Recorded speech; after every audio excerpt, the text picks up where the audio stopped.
All right, what's up? Welcome in, Wes Mitchell, Chris Clark, GC Live, Wednesday episode of the show. Welcome. Plenty to talk about here. And we are once again in the portal giveth stage. Obviously, in today's college football world, if you're a Gamecock fan, if you're a college football fan, you're constantly just waffling back and forth from the portal taketh, the portal giveth. South Carolina, 2 big receiver commitments out of the transfer portal on Tuesday.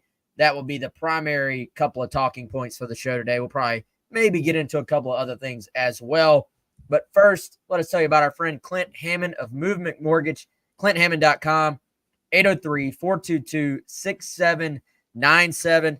That is Clint's cell phone. Again, as always, if you're not in the market to buy a home or thinking about buying a home, you don't have to call Clint. All we ask is that if you are considering your options about buying a house here in South Carolina or even in some neighboring states, give Clint a shout, 803-422-6797.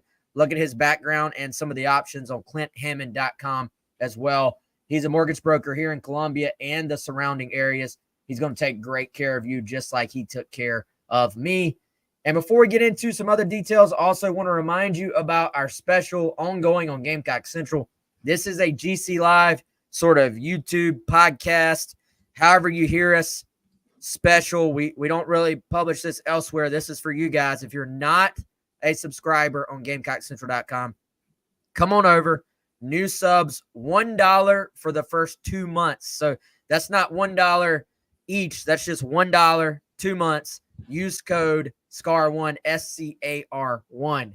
Again, welcome in Wednesday show. Plenty to get to, plenty to talk about. Chris, we got to start with the addition of 2 new wide receivers to the South Carolina roster.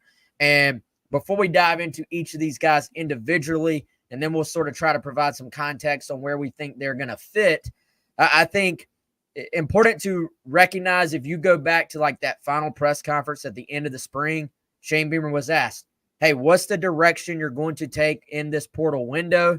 And he pointed to 2 positions, wide receiver, offensive line. We'll see if South Carolina additionally adds a guy on the O-line or not. It's been a little bit more quiet on that end, but it was apparent, man, us tracking this, us doing our watch list. From the very moment we started talking portal, wide receiver targets started popping up. Yeah, Wes, I mean, we heard about, immediately hit the radar. And then, of course, not all those names were in the portal immediately. Some, hey, this guy just hit the portal. Now he becomes a name to watch. Vanus Jacobs, once he hit the portal, was a very quick turnaround, right? Where within, a day or 2 of him hitting the portal, there's an official visit scheduled. And you kind of got the sense that things were going to be a little bit more, I guess, condensed is the best word in this portal window. It's a much shorter one. 15 days? There is, to your point, to back up a little bit, guys don't have to be committed by today. There's some guys that put their names in the portal. Heck, there's some guys that could even trickle out because compliance departments have up to 48 hours to put a name in once it's been submitted. You could see, hey, such and such is in the portal, and you might see it on May 2nd, on Thursday, right? And then from there, they don't necessarily have to commit or pick a school. But we knew that the activity was going to be a smaller amount, number one, because for South Carolina, you're not going for, you're going for 1-2 positions, basically. And you've got a lesser amount of guys that you're actually recruiting. But we knew that receiver would be, while the overall activity is smaller, receiver would be one where there's a lot, right? There's a lot packed into that one position. Several names we were monitoring. And, Vandrevius Jacobs, like I said, was one that very quickly they were able to turn around with a visit. Delvon Campbell out of Nevada was one, Wes, that as he came up early in the process because he had been in the portal. We figured, hey, this is a guy to watch. It took a little bit longer to get the visit scheduled in a relative sense, but they got that one scheduled as well. So those are the priority positions, and now you look at it, and they've kind of hit their marks there. Yeah, and I think getting 2 guys, that was something we also heard early on. Like you heard receiver being mentioned, and you don't know, is that 1, 2, 3? And what does that actually entail? And very early on, we heard if South Carolina could find two that they wanted, that they were going to try to get two guys. And I think it's important to walk that line between overall numbers, right? Like sometimes you are taking guys when you talk about depth. Like I like depth, Chris, is a word that's thrown around quite a bit. And I thought the way Beamer put it was very subtle, but also deliberate, I think, when he said, look, we don't have the numbers we need at receiver. We don't have the numbers we need on the offensive line. Now, if we don't get guys, that doesn't mean we're going to panic. I don't think that means you take guys just to take them. But I do think that's a good way to sort of frame it up. Like when you take guys out of the portal, for the most part, especially at wide receiver, you're wanting them to come in and make an impact. But you simultaneously, you don't want to send the same message to your current guys, to your wide receivers. You don't want to send a message that says, hey, we don't believe in you. So I think pointing to the overall numbers there, pointing to sort of every coach in the country, every program in the country, there's a particular number you want at every single position. And it is true. South Carolina needed some numbers at that wide receiver position, especially when you start looking at scholarship guys, little window. And now you add two guys on paper, they've done that part. Yeah, they have. And I think the overall goal this year, really two things. You lose Xavier Leggett. And when you look back at 2023, to be honest, when he wasn't on the field, you just look around and go, where are the threats, like the big threats? And there just wasn't a lot there, right? Because you've got Nicholas Harbor, who's a freshman. You've got some former walk-ons. You got a lot of young guys, right? You got, Tyshawn Russell's a true freshman.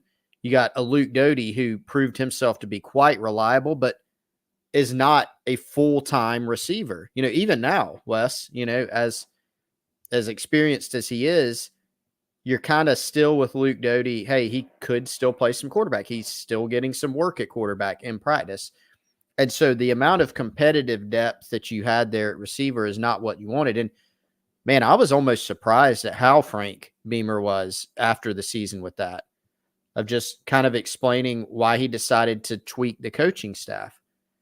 Hey, from a recruiting standpoint, he said, we're playing guys that Coach Muschamp recruited. Xavier Leggett was one of those guys. And so he felt like they had to get a lot better on the recruiting front. This day and age, Wes, yeah, you got to recruit the high school receivers really well. You've said that a lot. And you need to develop those guys and recruit guys that can play early like Amazio Bennett. It looks like he's going to factor in early. But you also can't go all in on that, because you have to make sure that you go ahead and flip that room. And so the transfer portal does afford you that opportunity. You need to develop guys that are on campus already, like a Harbor, right? You need to, Tyshawn Russell, others. You need to bring in some freshmen and start developing them and see if they can get on the field. And then you need to get receivers. Now, from the portal, for South Carolina, is a little bit more extreme because they need more help. They are trying to find, all right, who's the guy or the two guys or the three guys, and then at the same time simultaneously add to the depth. So now you look at it, they brought in two freshman receivers in Bennett and Gatling, and they've gotten a total between the two transfer portal windows of 5 transfer portal receivers. And 4 of those 5, Wes, have a pretty good amount of playing experience and some proven production at different schools. Yeah, so let's dive into the 2 newest ones, of course, both committing to South Carolina on Tuesday. I would say the guy most equipped at this point to make that immediate impact would be Delvon Campbell, Nevada's leading receiver. Really put up big numbers the last 2 years, and he's someone, he started out at Illinois, transferred to Nevada, kind of, had to find his way into college, but was able to put up numbers, Chris. I would say if you really dive into that Nevada team, not a great team this past year. Seems like they had some quarterback struggles. Seems like this was a deal where he put up some numbers and was probably saying, look, I got 1 year where I can go try to find a SEC or ACC or Big Ten, try to find some little bit bigger conference and a quarterback who can get me the football and go make a bigger name for myself. And I think, Chris, we talk about traits a lot of times on this show. And generally when I talk traits, I'm talking like I'm going to talk about with Jacobs here in a minute. When I talk traits, I'm talking upside more than likely. And it's like, all right, this guy has the traits to develop into the type of player you're looking for to make an impact. With Campbell, generally, you're talking about a 1-year guy. You're probably saying they might not quite have the upside as the younger player. However, I think the more we've learned about this guy, the more there are definitely some traits here. The 6'4" stands out because we've talked about it. Fans have talked about it. They need size, right? Just because for whatever reason, to this point, this room is smaller than most. Well, you kind of dive into his skill set a little bit more and you find out, well, Campbell can run as well. Like probably a little bit more of a long strider because he is a taller guy, but he does have some of that deep speed, the ability to make plays down the field, which I think just from a standpoint of wanting to diversify your receiver room, he brings some things that maybe just weren't quite present with the rest of that room, except maybe for a Nick Harbor, who, as we know, has spent the spring, rightfully so, but as far as football terms, it has to be pointed out, focused on track. Well, you mentioned traits. It makes me always think of Xavier Leggett. He's a guy that it didn't click for until literally his last season. And when it clicked, it hit in a big way. And I think that's the reason that like people that really paid close attention to the program and knew about Xavier and what he could do athletically didn't ever really give up on him. If Xavier Leggett was a guy that just looked like he did, physically very impressive, but he had like never flashed, or if you didn't know that he could run sub 4.4 in the 40, if he's like a 4.6 guy, we would have gone into last season and been like, Xavier Leggett's just probably never going to do anything. You might have had that opinion and that would have been fair. But what you knew is he has flashed, and he's not 6'1", Wes. There's no way. I don't believe in the NFL draft. 6'2", 6'3", 220 pounds, can jump, can run. He's sub 4.4. Like you knew all those things, could make incredible catches. And so it did finally hit that last year. And so, you always love the idea of taking guys with traits. It may not always hit in year one. And so Campbell is actually a really interesting kind of case study in that, because here's a guy who played big time Texas football in Houston, played one of his high school teammates was Devon Achane. He signed with Illinois. So he got that Big Ten offer out of high school. Didn't click for him. So he kind of stepped back a level. Nevada's offense was very bad. Last season, Xavier Leggett had more receiving touchdowns by himself than Nevada as a team throughout the course of the year. But yet he still did some things. And you look at his size. He was 10.7 in the 100 meters as a high school prospect. You look at some of the catches he made in games, and you go, okay, I think this could translate to the SEC level. So if he comes in, you develop him, he picks up everything. This is a guy that has traits to where you're like, this is potentially even a next level guy who could come in and help you a lot. Yeah, and I think, Chris, when this name first popped up, I was sort of slotting him more like, all right, that might be a depth guy.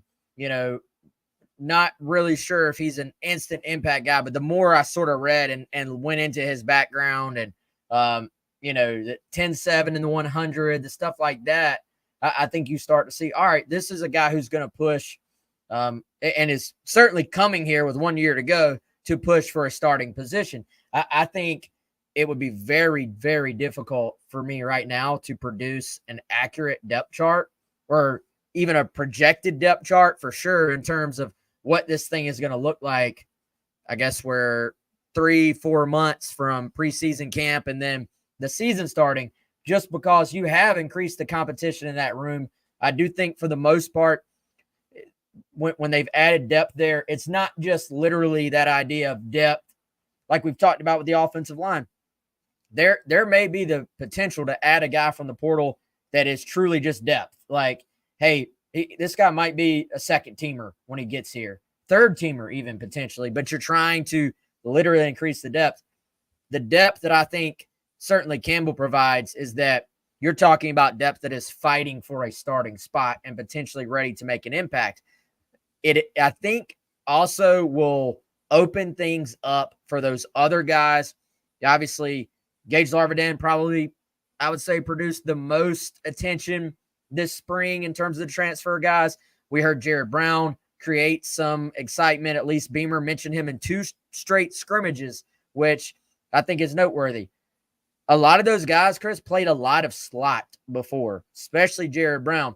Adding someone like this, who I think is a true outside wide receiver, would potentially open South Carolina up to being able to play those other guys a little bit more just in the slot if they have to. I think the ifs right now kind of are, is Campbell able to take another step with maybe a little bit better quarterback, a little bit better talent around him? Is Nick Harbor able to take a step once he kind of dives into football this summer?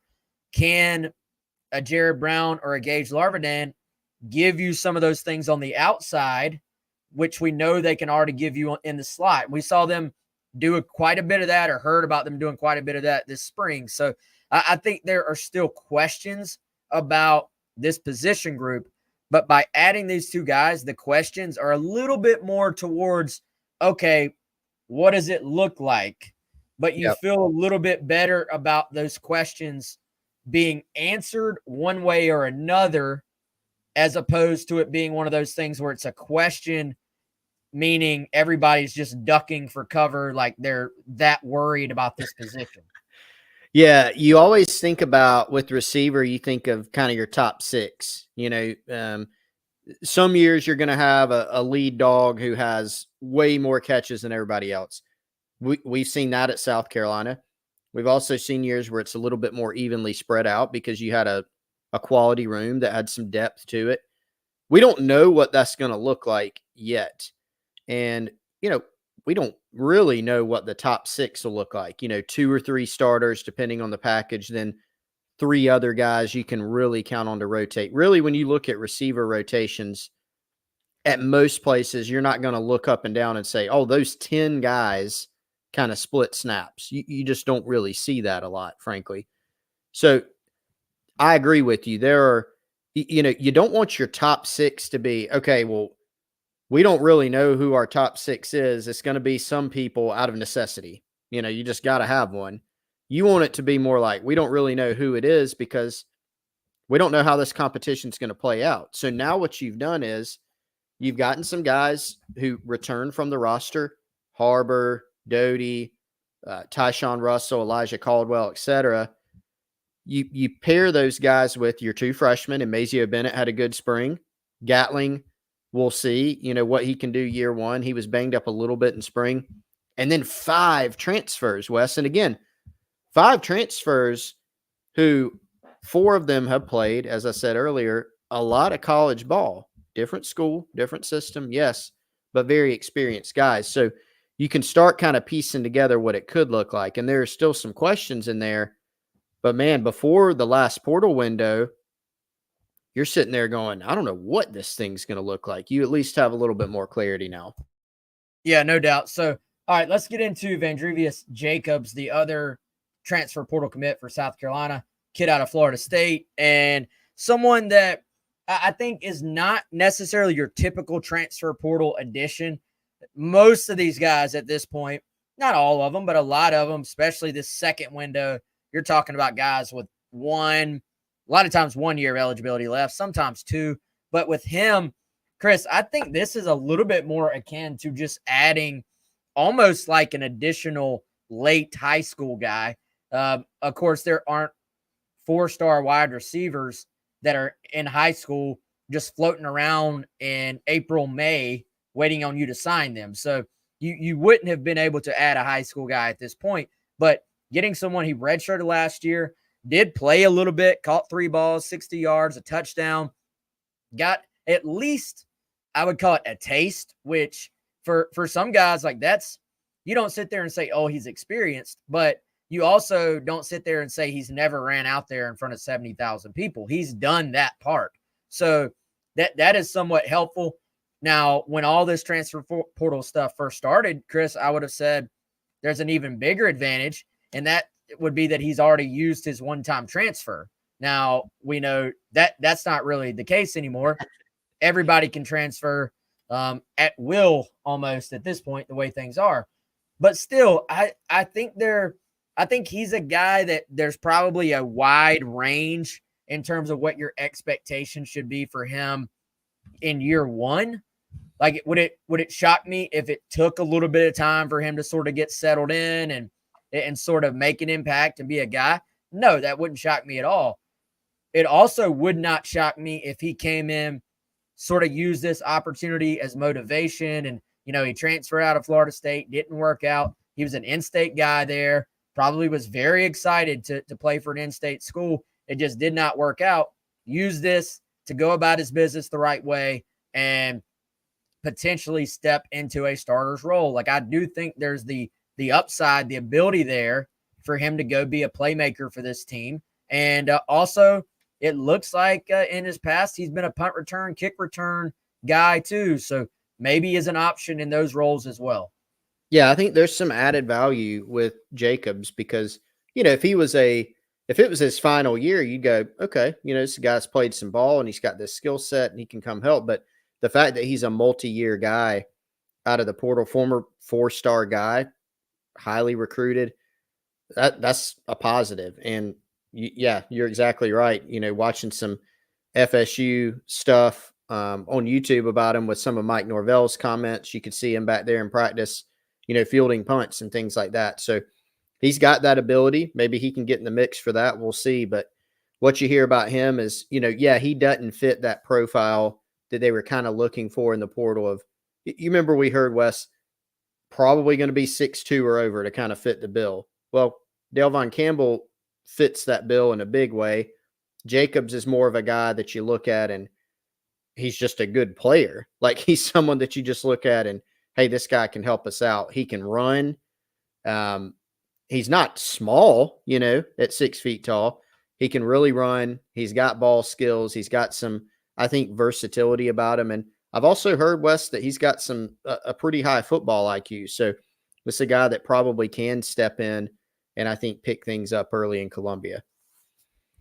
Yeah, and I like that last point there, Chris, that, yeah, I know fans wanted size, and I think South Carolina wanted size as well, and they obviously added that with Campbell. But I think you're also just looking to get better. Like, frankly, if you have, Beamer's always said, look, if there's a guy who can make our team better, we're going to look at possibly adding them. And I think with him, for one, 6 foot is definitely not 5'8", 5'9". Like, you have some length to you if you're Jacobs, and it's not 6'4", 6'5" either, but you're talking about more of just an average size wide receiver. You wouldn't call him short. And then just there is playmaking ability here. So I think when you saw a playmaker, the opportunity to add him, there was obviously interest from him. There was obviously mutual interest on the South Carolina side as well. So it just makes sense. If there were a couple of guys out there who were 6'5" running Nick Harbor times, they're probably not chilling in the portal, frankly. So I think going out, getting a playmaker, somebody who's looking for a fresh start, it certainly makes sense. And, I'll be very curious. I wish he was here for spring ball, because this is a guy that we talk about putting our eyes on guys. We know in fall preseason, it's even a little bit more shut down than it is in spring. He's someone I would love to just be able to put eyes on and sort of see how he looks physically compared to some of these other guys on the South Carolina roster. But I hate using the word intriguing or interesting because it's a throwaway word. Oh, yeah. I'm guilty of it. A lot of times you hear people just, it's interesting. Why is it interesting? What makes it interesting? But it is interesting. It is intriguing and that there's a little bit of an unknown because he is still very young in his college development. But that also means there's upside. There's not even maybe I'm looking the wrong spots. There's not even a lot of updated huddle video on him out there as well. So there's a little bit of an unknown as far as what he brings to the team, but I do like some of the things I've heard. Yeah, and there's actually, Wes, I think there's a workaround to the huddle problem. There's a company called Quick Cut that is a huddle competitor, and I think they have some film on Jacobs. Maybe his high school uses it or something. I actually saw, and I can't properly credit our guy, but there's a guy on YouTube that does a lot of like prospect reaction videos to their highlight films, and he did one, and I noticed it was Quick Cut stuff. But, this is kind of another thing I hate to do, Wes, is generalize, like, this guy's from Florida, so he's a great athlete. But, there is something to that a lot of the times. And Jacobs is like kind of that prototypical, like, Florida athlete, like he can run. He just knows how to play the game. So I'm with you there. I use the word intriguing way too much, I think, but I get excited about football stuff and sports stuff and recruiting stuff. And so I'm intrigued by Jacobs because there's a little bit more of an unknown with what he can do, like you said. With Campbell, I'm intrigued because I feel like he's a little bit more of a known commodity with like what he can do, his style of play. I'm more intrigued because like, what does it look like when you take his skill set and move him up a level, and hopefully for South Carolina, put him in a better offense than the one that he's been playing in as well. Look at that, Wes. Vandrevius Jacobs, Quick Cut. I'm learning about the Quick Cut here on the fly here, Chris. On the fly. There you go. Yep. We'll see. Hold on. Let me get this banner off for you guys. If you're on the audio version of the show, what are you doing with your life? Get on we're on the YouTube, we're on the Facebook, we're on Twitter, X, all that stuff. So video way better. But let's just enjoy some clips here together, guys. So ball skills here, obviously, Chris, and smooth route runner. Plays on the outside, it appears. And this, I believe, is senior film. Now, one thing Charles Power points out to us is that wide receivers, very hard to, unless the guy's just like that 5-star freakazoid that's just better than everybody else. There's a lot of high school film floating around of just very good high school athletes who just go make plays. And the big thing is trying to distinguish who can make that jump, make that leap at the college level, Chris. Yeah, it is one of those tough positions to evaluate off film. It's kind of, DB is kind of similar, Wes. You're looking, all right, where is the guy? Sometimes you got bad film. Where is he? What's his technique? And so a lot of times with receivers, with DBs, a lot of situations where, college coaches and guys like Charles, they want to be able to see guys in person as much as possible. Always get really irritated when people are like, camps don't matter. Well, they matter to everybody who evaluate players for a living. They matter to college coaches. You can say, well, a camp isn't real football or whatever. No, it's not a football game. But when you're talking about evaluating players, it certainly matters. And there's a reason that the NFL Combine is an entire industry, basically, and that's even less activity than camps. Like, camps are a lot more competitive and have more actual football going on within them than even the NFL Combine. So you want to get a guy in and be able to measure him and be able to see what are his athletic metrics, and is he coachable, and how does he move? How does he run routes? Because highlight films are just that, highlights. And even for colleges that have access to full games and they can cut up the good, the bad, and the ugly, you still want to be able to have guys in. But with Jacobs, he has now some collegiate experience too. And, the college coaching community, Wes, guys talk. And so you can find out how a guy's done since he's been at a place and get a little bit more data there as well. What are you seeing here, man? I mean, again, it's high school film, but That's right. He's pretty good, man. Like, he's got some down the field ability to adjust to the ball. Pretty explosive runner as well.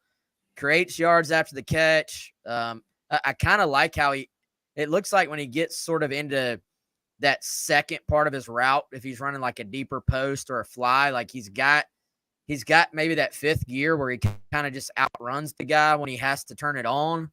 And even has some physicality as well. There are a couple of plays here where he was running through tackles. There's a play where they motioned him and just put him in the backfield at running back, and he ran through a couple of tackles. For the most part, seems to operate on the outside, which again is, I think, something South Carolina needs. That's something that, they've got a lot of kind of slot guys. Here you see him after the catch again, finding the end zone. And one thing I also feel like sometimes with the receivers, good hands catch there, we almost forget, do you catch the football? Like how many times when people talk about wide receivers is the first thing they say, oh, he's 6'4". We're guilty of that with Campbell. Oh, yep. He's fast. He's big and fast. Oh, he's athletic. Blah, blah, blah. Do you catch the football? Should be priority number one, I feel like. And obviously, again, this is a highlight, so they're not going to show if he dropped 5 passes in one of these games. But I think that's something you have to try to tell, and something you can tell in person with the evaluation as well. How naturally do they reach out, trust their hands to catch the football away from their body as opposed to being a body catcher? Yeah, and that's a great point. I was actually joking with you about that this week, Wes, and talking to somebody about receivers and about the evaluation process and how it continually came up. Hey, this guy can run, this guy can catch. And it was almost funny because you're like, well, yeah, he can catch, he's a receiver. But then you back up and go, okay, actually, that is quite important. When you're evaluating a receiver, you want the hands, like you said, a hands catcher. The highlight reel catches are great. Delvon Campbell, to go back to him, I mean, I was kind of cobbling together some stuff on him the other day, and he had a one-hander in a game last year that was incredible. And those things are cool, but also, are you consistently catching the football? Can you run a slant and catch one that is coming in hot? And do it consistently at a high level with somebody in your face. That's important. And I think from what you see on Jacobs' film, he does that. You asked Wes what I saw in the film. Definitely the hands catching, the natural hands. Doesn't seem to fight the ball. Really good after the catch in space, but also just really does a good job of separating. That's another thing. Like, a lot of guys can run fast straight line when they get going, when they get ahead of steam, but can you get going? Can you get off the line? Can you separate from defensive backs? And I think that's something you see from Jacobs on his film as well. No doubt. Shout out to Mr. Attaway, Oscar Attaway Jr. Hope you're doing well, sir. And shout out to Craig. Says he just joined Garnet Trust for $20 and a cent, 2001. Good job there, Craig. And I do want to remind everyone, Garnet Trust, if you're listening to us live, you got about 2 hours and 19 minutes before the match campaign is over. And Garnet Trust, you guys have pushed to the very end here. Push it on over the top. $500,000 match, half of that going to women's basketball, half of that going to men's basketball. And as of yesterday, very, very close to hitting that goal. And every little bit helps, but you look at it like this. You can do a one-time donation on GarnetTrust.com right now, and you can pick men's basketball or women's basketball, and then that's going to be essentially doubled up to that $500,000 total because of the match by a few very, very generous donors. And, Chris, that stuff really, really helps. There's no – it's not a coincidence that that's going on at the same time as the basketball transfer portal window is ending actually today. Football transfer portal window just ended for non-grad transfers. It ends today for grad transfers. We know it's a lot of minutia to just keep up with, but for basketball, men and women's portal supposed to be ending today. Not a coincidence that push was during this portal window. Yeah, no doubt. And I mean, Wes, you think about any sport, especially basketball, you think about Dawn Staley, the level she recruits at and has recruited at even pre-NIL era. And you think about what Lamont Paris has been able to do in both the high school ranks and the transfer portal. There's a lot of credit to go around for that. Ultimately, those coaches and their staff deserve a ton of credit. But, Garnet Trust has been huge. I mean, call it like it is. In this era of college athletics, we can say, I don't like this thing, I don't like that thing. The reality is, if you don't have a strong NIL program for all your sports, but zoom in on whatever individual one you want, you're going to struggle to recruit. And if you can't attract and then retain your big time talent that you get in the program, you're not going to have as good of players as the others. And ultimately it's going to be hard, at the level that these teams compete at: baseball, basketball, women's basketball, football. And so Garnet Trust, those guys have done a tremendous job. And obviously the fan base has done a good job of helping maximize that as well. No doubt. What's up, Travis? Hope you're doing well, man. And Chris, before we get out of here, I did want to I thought that's an interesting place to take it. There I go saying interesting again. That word is banned from the show from now on. Okay. No more interesting. But I am at least going to tell you why it's interesting. That's good. Okay. Yeah. So at least show your work, right? If you use the word. And so with retention of rosters and this second window, we'll call it, for football, this spring window. And there was a lot of talk about, is there going to be more just massive upheaval within the college football community in terms of guys transferring around? And there have obviously been guys that hit the portal. I saw one today, dude, that they had the little graphic that pops up, and on 3 you'll have like the previous school, and it's like 3 schools, and now the 4th school is in the new school window. I'm like, good grief. But anyway, I feel like South Carolina, and we don't know of anybody to keep an eye on that maybe is like, the deadline is over right now for non-grad transfers. There's still across the country, you're going to see today, tomorrow, so-and-so has entered the portal. And that's because they informed their school by the deadline, but the school has 48 hours to officially submit that paperwork. So there could be guys around the country, there will be, sort of trickling in. We haven't been told, hey, watch out for this guy trickling in. Chris, maybe you have and haven't told me, but I haven't heard of anybody else to keep an eye on. Point I'm getting at is that it appears South Carolina has sort of survived, if you will, this transfer portal window in terms of all their major projected starters, their major projected impact guys staying out of the portal. I think a big part of that is good communication from Shane Beamer and staff about roles. And then a lot of that, frankly, we saw a bunch of Garnet Trust deals done in January and around that time, keeping your guys, keeping the resources in place to keep these guys happy. That in 2024, that's just a part of it. You're not going to keep your roster intact.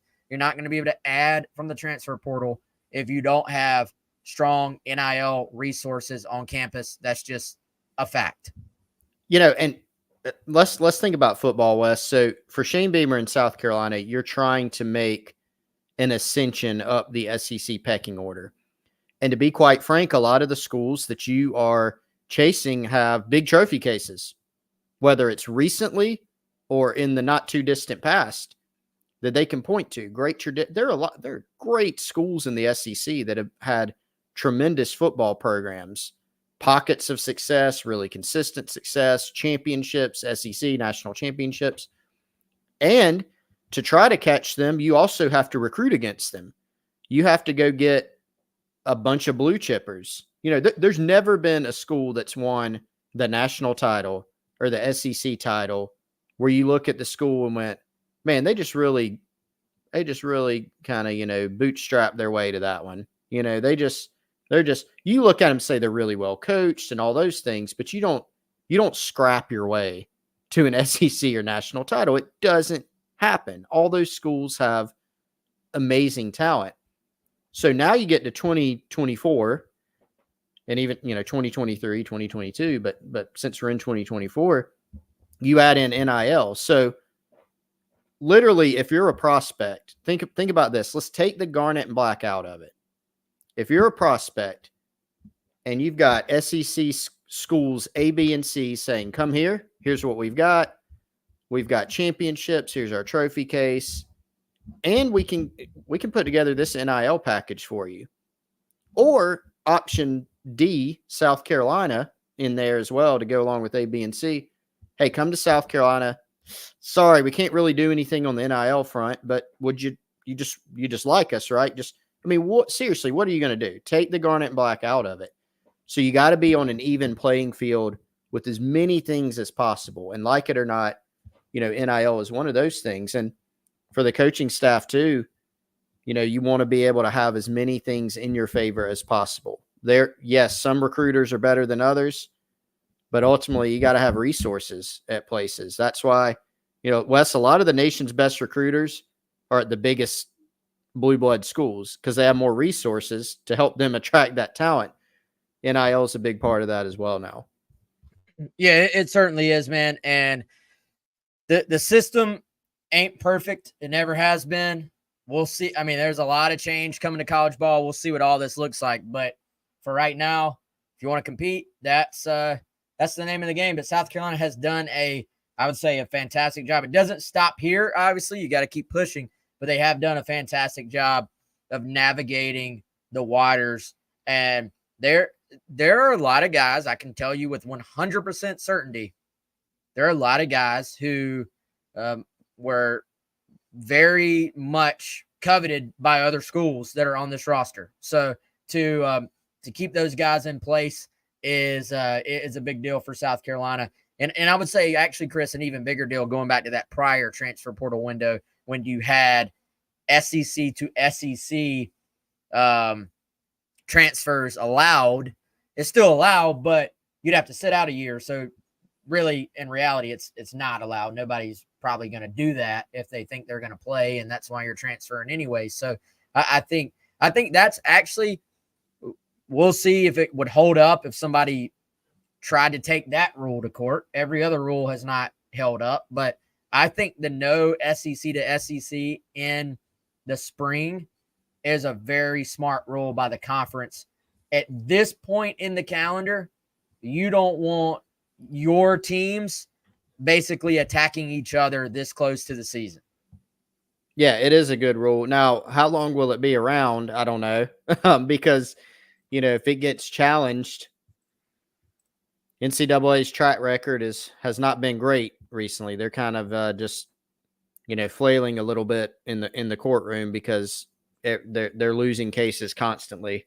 Just saw today here on Wednesday, Wes, that a few other states have now joined in mirroring the Tennessee and Virginia lawsuit that ended up basically knocking out any semblance of NIL rules whatsoever for those states. So the NCAA's had to constantly update their guidance and things of that nature. So it's an interesting time now. I'm with you. Some changes are coming eventually to this model, but there's so much to work out to try to get it, stabilized and something that everybody can agree on. Still probably, a little bit a ways away from that solution.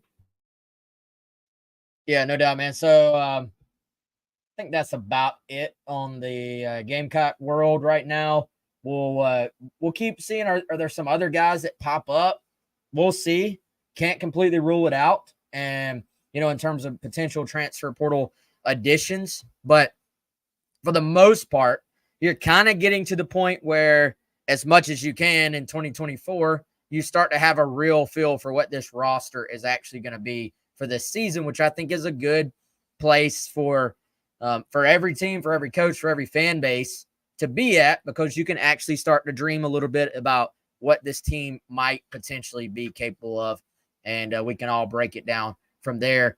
In a big picture college football world, though, Chris, what do you think of what's going on in Colorado? Like, I know this has been a fascinating journey to watch from the outside. At times, you're like, man, they're going to fix this thing quick. They're going to pull it off. At other times, you're like, this is going to be a disaster. It's been entertaining, if nothing else. But when you have, and I haven't, there's an article in The Athletic, I guess, that's created a lot of this discussion about players who were told to leave, et cetera, et cetera. You got Shedeur Sanders sitting there responding, calling former teammates mid, which that's a word I don't even use because I just feel weird saying it. I feel like we need to retire that word already. I'm tired of it. But what do you make of this at this point? Yeah, it's certainly a unique model when you think about Colorado. I mean, if you're going to bottom line it, I would say the visibility of the program has been greatly increased and the brand. And, they ended up obviously flailing at the end of the year. You remember when they beat TCU and it's here they come. And then they just kind of, they didn't really do much. Even that. So they have improved the program as far as the types of talents they're attracting. They've certainly made noise with how they've constructed the roster. Deion Sanders, a very unique individual with how he runs the program. You've got him basically refusing to do in-home visits, which is a strategy that's worked sometimes. You've got apparently Shedeur and somebody else kind of like acting as the pseudo recruiting department by, hey, DM me if you want to play at Colorado type of thing. Maybe that's been blown out of proportion a little bit. It's very unique. And I don't know, man, when it's hard to figure out where to land on it. Because on one hand, I'm like, that doesn't seem sustainable to run a program like that where you've got 40 guys transfer out and 40 guys transfer in every year. Will it continue like that? I don't know. I tend to think of like in 2024, you can run your program like that, like you're allowed to. The mark for me of the sustainability is, will they win enough games, to do that? It's kind of, to bottom line it. So it's definitely a unique model that I would say nobody else is doing in terms of all the different things that Deion's put in or has not put in. But I don't know. What do you think? I was here for the party at first. Like I very much have enjoyed it, but at the same time, I think there are certain things lacking at this point from it to make it sustainable. Like I think you can be a famous head coach like Deion Sanders and use that to your advantage and recruit and stuff like that off of that name, while also, doing things differently than just average coach A who comes into a program. But there are still certain things I think you have to do to be successful in college football. One, I would think, would be getting on the road and getting out and recruiting and going into a home. And, maybe that's overblown. Maybe he feels like he can connect with parents about their kids and his future players with a visit at the university, that it's just not necessary. But I do, go back to what Dawn Staley told us this morning on 107.5 in terms of recruiting 5-star talents and getting them all to buy in to playing under one roof. And she said, you got to over communicate. You got to communicate to the player what's expected of them and how they fit in. You got to communicate to their parents about what's expected. You got to tell their trainer who's helping them on the side. You got to tell their grandma. You got to tell everybody that will listen, hey, this is what's expected of you, and this is your role right now. And then if that's not for you, then, we will shake your hand, but this program may not be for you. I think when you bring in a bunch of high profile guys and there's that little bit of sort of just disconnect and idea that Deion's above the program, that his both of his kids, one of them's running the offense, one's running the defense. And I don't know that it works unless you're winning. Like if you're still just winning a bunch of games, that glosses over everything. But as we saw last year, once you start losing some, then it does. People start pointing fingers. You start having outside articles written like this, and you have issues then. Now, I mean, who's to say that it can't work? We've all been surprised before. I know I'll be watching Colorado this year, which is more than I could say prior to this past season. So it's a net win for college football fan A. What's it mean moving forward? I don't know.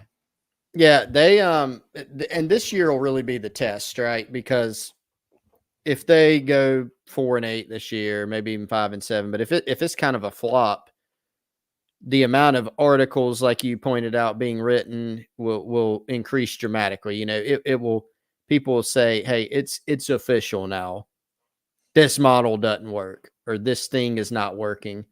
And then we'll see where it goes from there. I mean, you look over their schedule, Wes. They play a pretty decent schedule. I mean, they got 5 teams ranked in the top 20 on this schedule. They got to go to Nebraska. Heck, they're opening with North Dakota State, which is a great program at that level. So we'll see how it goes. It's definitely fascinating.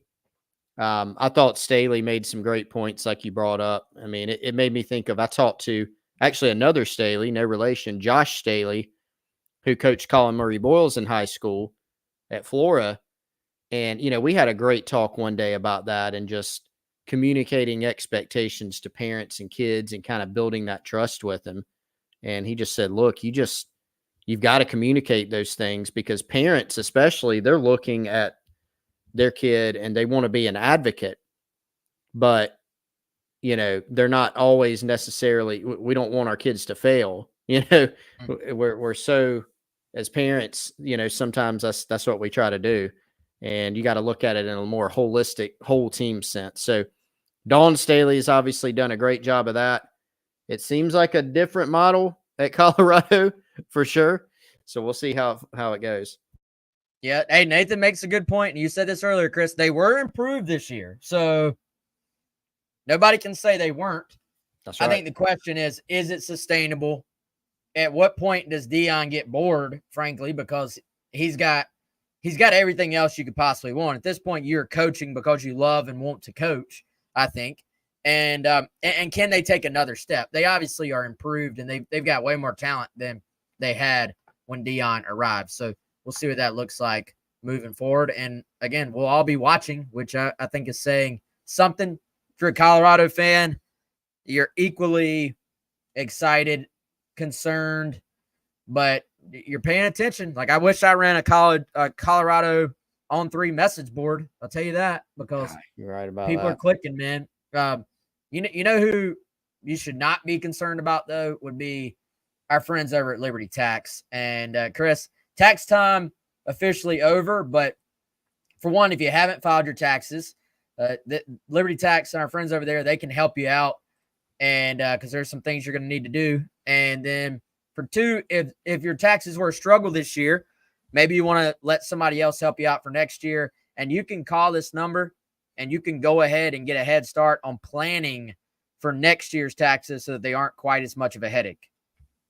Yeah, absolutely. Larry and his team at Liberty Tax do a great job. They've helped my family. They can help yours too. 803-462-5576. Yeah, if you haven't done your taxes for last year, Wes, you should probably get on that. So Larry can help you figure out, okay, Larry, didn't do my taxes. What do I do? He can help you solve those problems. He can also help you plan ahead, which I recommend for next time If you're a business owner, if you're married, if you're single, whatever bucket you fall into, he can help you out. He'll do a great job. He has a lot of experience with all things tax related. No doubt. All right, y'all, that's going to do it for today. Here, let me get this graphic off there. Great show. Enjoyed it. Lots to talk about. And I guess Mike will probably be back on tomorrow. Then Chris and I will probably be back on beginning of next week, Monday, unless something crazy, unless there's breaking news in between. But in the meantime, come check us out, GamecockCentral.com. $1, 2 months, special code SCAR1. Many of you already subscribers. We appreciate you. But if you've been thinking about coming over, come on over, hang out with us, and then let's talk about the Gamecocks on our message boards and everything, anything in between, all the sports. Baseball starting to cook a little bit, maybe finding some momentum. Of course, transfer portal stuff. Basketball got a big addition with Nick Pringle. Still trying to add a guard. We'll have plenty on that too once we get more names. So lots going on, even though it's May. And then, of course, the big recruiting month now for South Carolina and everybody is June. 3 big weekends then. Camps going on. So plenty to get to before we get to the preseason and the 2024 football season. For Chris, I'm Wes. Hope y'all enjoyed it, and y'all have a good